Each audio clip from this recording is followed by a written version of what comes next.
মাটির শ্রেষ্ঠত্ব ও আগুনের পতন, আদম কে সিজদার সেই মাহেন্দ্রক্ষণ। তখনও এই পৃথিবী মানুষের কোলাহলে মুখরিত হয়নি। আরশ মহল্লায় এক অভূতপূর্ব ঘোষণা দিলেন মহান আল্লাহ, তিনি মাটি দিয়ে তার প্রতিনিধি হিসেবে মানুষ সৃষ্টি করবেন। ফেরেশতারা বিস্ময় প্রকাশ করলেও আল্লাহর নির্দেশের সামনে নতি স্বীকার করলেন।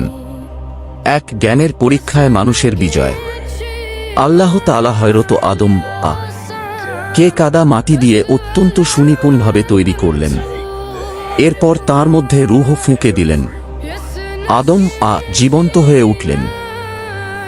আল্লাহ তাকে এমন সব জিনিসের নাম ও জ্ঞান শিক্ষা দিলেন যা ফেরেশতাদেরও জানা ছিল না। যখন ফেরেশতাদের সেই নামগুলো জিজ্ঞাসা করা হলো, তারা অপারগতা প্রকাশ করলেন। কিন্তু আদম একে একে সব নাম বলে দিলেন। প্রমাণিত হল আল্লাহর দেওয়া জ্ঞান আদমকে অনন্য উচ্চতায় নিয়ে গেছে। 2 সেই অমোঘ নির্দেশ ও ফেরেশতাদের আনুগত্য। আদম এর শ্রেষ্ঠত্ব প্রমাণের পর আল্লাহ তাআলা এক ঐতিহাসিক নির্দেশ জারি করলেন। আমি যখন তাকে পূর্ণাঙ্গ করব এবং তার মধ্যে আমার রূহ ফুঁকে দেব, তখন তোমরা সবাই তার প্রতি সিজদাবনত হয়। নির্দেশ পাওয়া মাত্রই কোটি কোটি ফেরেশতা কোনো যুক্তি ছাড়াই সিজদায় লুটিয়ে পড়লেন। পুরো আরশ যেন আল্লাহর অনুগত বান্দাদের সিজদায় ধন্য হল। 3 ইবলিসের যুক্তি ও অহংকারের দম্ভ। কিন্তু সেই ভিড়ের মধ্যে একজন সোজা হয়ে দাঁড়িয়ে রইল। সে হল জিন জাতির অন্তর্ভুক্ত ইবলিস। আল্লাহ জিজ্ঞেস করলেন, হে ইবলিস, আমি যাকে নিজ হাতে সৃষ্টি করলাম তাকে সিজদা করতে তোমাকে কিসে বাধা দিল? ইবলিস অত্যন্ত উদ্ধতভাবে উত্তর দিল, আমি তার চেয়ে শ্রেষ্ঠ। আপনি আমাকে সৃষ্টি করেছেন আগুন থেকে, আর তাকে সৃষ্টি করেছেন সামান্য কাদা মাটি থেকে।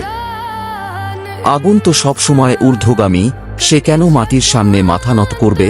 ইবলিস ভুলে গেল যে শ্রেষ্ঠত্ব উপাদানে নয়, বরং শ্রেষ্ঠত্ব নিহিত রয়েছে স্রষ্টার আনুগত্যে।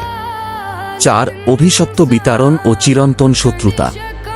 এই চরম অবাধ্যতা ও অহংকারের কারণে আল্লাহ ইবলিসকে জান্নাত থেকে বের করে দিলেন। সে হল রাজিম বা অভিশপ্ত। বিতাড়িত হওয়ার সময় ইবলিস এক ভয়ঙ্কর শপথ করল।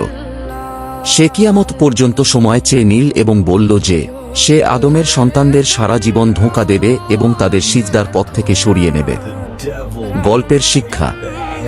জ্ঞানের মর্যাদা। ফেরেশতাদের চেয়ে মানুষের শ্রেষ্ঠত্বের মূল চাবিকাঠি হল ইলম। আসসালামু আলাইকুম বন্ধুরা, দয়া করে সবাই আমাকে একটু সাপোর্ট করুন এবং চ্যানেলটা সাবস্ক্রাইব করুন। আমি অনেক কষ্টে ভিডিও করি, সবাই শেয়ার করবেন। আসসালামু আলাইকুম।